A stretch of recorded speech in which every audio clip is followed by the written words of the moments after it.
السلام علیکم پیارے دوستوں، زلفی نالج لینڈ ورلڈ میں خوش آمدید۔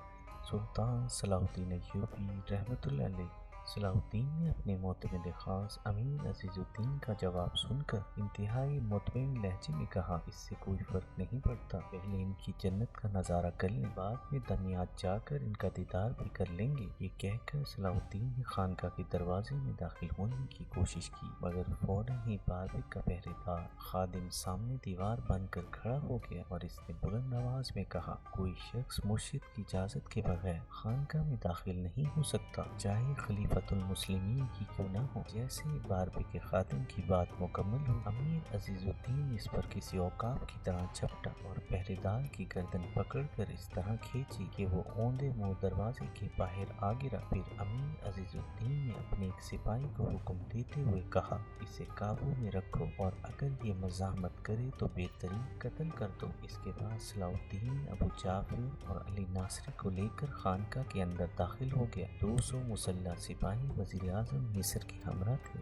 جو اسے اپنے نرغے میں لیے بڑی احتیاط کے ساتھ آگے بڑھ رہے تھے۔ یہ ایک طویل و عریض خانقاہ تھی، جس کی ظاہری حالت دیکھ کر یہی اندازہ ہوتا تھا کہ یہ تارک الدنیا اور بے سر و سامان درویشوں کی پناہ گاہ ہے۔ جگہ جگہ باربک کے خرقہ پوش خدمتگار نظر آئے، جنہوں نے مسلح سپاہیوں کو دیکھ کر بھاگنے کی کوشش کی، مگر صلاح الدین کے حکم نے ان کے پیروں میں نادیدہ زنجیریں ڈال دیں۔ اگر تم نے فرار ہونے کی کوشش کی تو اس کا انجام موت کے سوا کچھ نہیں۔ پھر صلاح الدین ابو جعفر اور علی ناصری کے بتائے ہوئے انتہائی خفیہ راستے سے باربک کی جنت میں داخل ہو گیا۔ یہ جنت حسن بن صبا کی جنت کے مقابلے میں کوئی حیثیت نہیں رکھتی تھی، مگر پھر بھی انتہائی خوبصورت تفریح گاہ تھی، جہاں ایک چھوٹا سا باغ تھا اور اس کے درمیان میں دلکش پتھروں سے بنائی ہوئی حوضیں تھیں جن میں شراب بھری ہوئی تھی۔ دور تک چھوٹے چھوٹے آراستہ کمرے بنے ہوئے تھے جن میں نوخیز اور خوبصورت لڑکیاں رہتی تھیں۔ ایک طویل و عریض کمرہ تھا جو باربک کے لیے مخصوص تھا، جس کے دروازے پر 100 سے زیادہ مسلح طاقتور نوجوان پہرا دے رہے تھے۔ صلاح الدین کے سپاہیوں کو آتا دیکھ کر باربک کے فدائین نے تلواریں کھینچ لیں، پھر وہ بڑی جانبازی سے لڑے۔ صلاح الدین کے 50 سے زیادہ سپاہیوں کو شہید کیا اور پھر سب کے سب مارے گئے۔ باربک نے شور کی آوازیں سن کر کئی بار دروازہ کھولا تھا، مگر اس کے لیے فرار کا کوئی راستہ باقی نہیں رہا تھا۔ مجبور ہو کر اس نے دروازہ اندر سے بند کر لیا تھا۔ پھر جب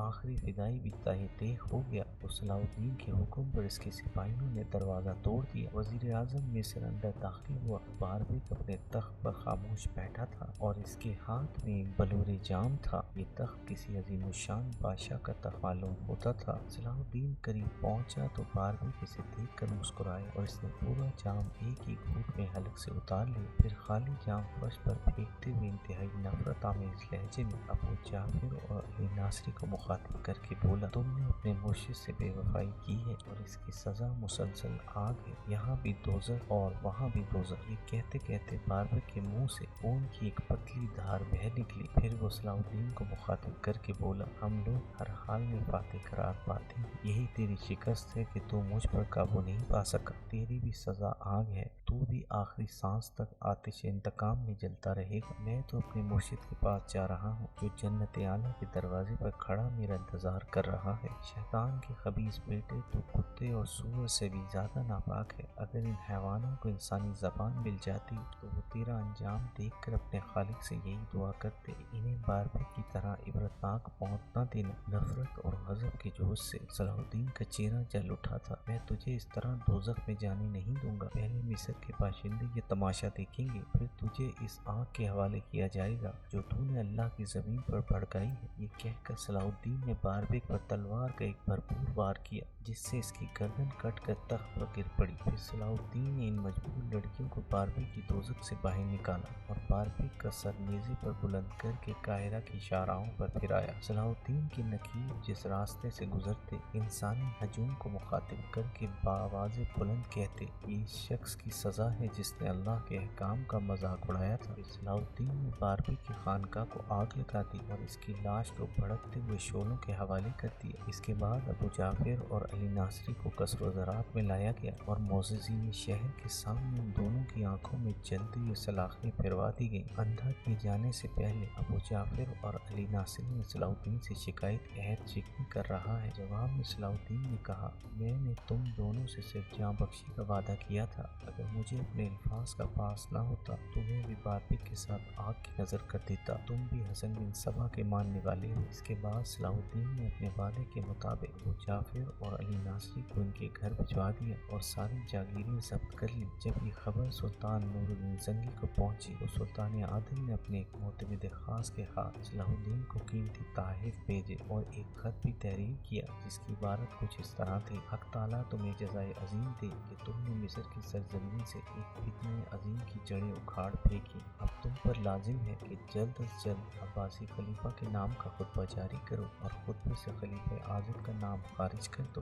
باربیک ابو جعفر اور علی ناصری کا حشر دیکھ کر خلیفہ عاضد کو بھی اپنا انجام قریب تر نظر آ رہا تھا۔ آخر اس نے بڑے رازدارانہ انداز میں مطمئن خلافہ کو تنہائی میں طلب کیا۔ یہ خواجہ سرا تھا جو مصری عمرہ پر حاوی تھا اور اس کے زیر اثر 50,000 سوڈانی حبشی تھے۔ خلیفہ عاضد نے مطمئن خلافہ کو پیشکش کی کہ اگر صلاح الدین کو قتل کر دیا جائے یا اسے مصر سے نکال دیا جائے تو وزارت عظمیٰ کا عہدہ اور نصف خزانہ مطمئن کے حوالے کر دیا جائے گا۔ خواجہ سرا مطمئن خلیفہ عاضد کی پیشکش سن کر دل ہی دل میں بہت خوش ہوا، مگر وہ نہایت عیار اور شاطر انسان تھا۔ یکایک اس نے اپنے چہرے پر وحشت و پریشانی کا رنگ طاری کر لیا۔ مطمئن کی یہ کیفیت دیکھ کر خلیفہ عاضد نے اس سے پوچھا، کیا صلاح الدین کو مصر سے نکالنا یا قتل کر دینا اتنا مشکل کام ہے؟ پھر یہ تیرے وفادار سوڈانی حبشی کس دن کام آئیں گے؟ پوری مصری فوج صلاح الدین کے ساتھ۔ خواجہ سرا مطمئن نے برجستہ جواب دیتے ہوئے کہا، میرے وفادار حبشی باقاعدہ اور تربیت یافتہ فوجی نہیں ہیں۔ اگر وہ کھل کر لڑیں گے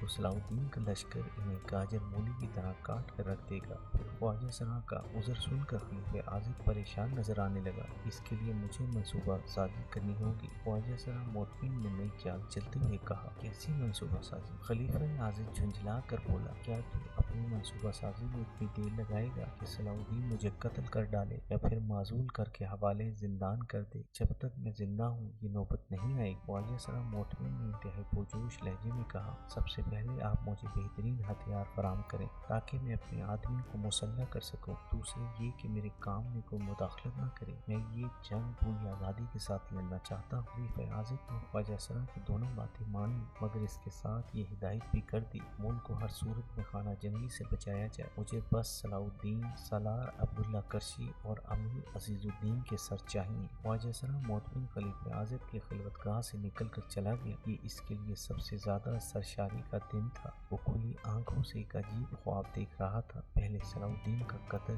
اور تخت و زرع، پھر خلیفہ عاضد کا قتل اور تخت خلافت۔ خواجہ سرا مطمئن نے جی بھر کی شراب پی تھی اور وہ اس کے نشے میں آسمان پر اڑ رہا تھا۔ رات بھر میں اس نے بہت سے خواب دیکھ ڈالے۔ پھر دوسرے دن اس نے اپنے نائب زناری کو تنہائی میں طلب کیا اور انتہائی غضبناک لہجے میں کہا، اب وقت آ گیا ہے کہ ہم لوگ صلاح الدین سے اپنی توہین اور بے عزتی کا انتقام لے ڈالیں اور اس فتنہ گر کی جڑیں کھود ڈالیں۔ دراصل واقعہ یہ تھا کہ صلاح الدین اور اس کے چچا اسد الدین شیرکو سے پہلے مصر کا ہر وزیر اعظم خواجہ سرا مطمئن کو رام کرنے کے لیے اپنی بڑی بڑی رشوتیں دیا کرتا تھا، اور اس کی بنیادی وجہ یہ تھی کہ خواجہ سرا مطمئن کا تعلق براہ راست خلیفہ عاضد سے تھا۔ 50,000 سوڈانی حبشیوں کی حمایت کے باعث خواجہ سرا مطمئن کسی حد تک خلیفہ عاضد کے مزاج میں بھی دخیل تھا۔ جو وزیر اعظم خواجہ سرا کی بات نہ مانتا یا اسے رشوت دینے سے انکار کرتا تو مطمئن خلیفہ عاضد سے اس کی شکایت کر دیتا، نتیجتاً وہ وزیر اعظم برطرف کر دیا جاتا۔ یہی وجہ تھی کہ ہر وزیر اعظم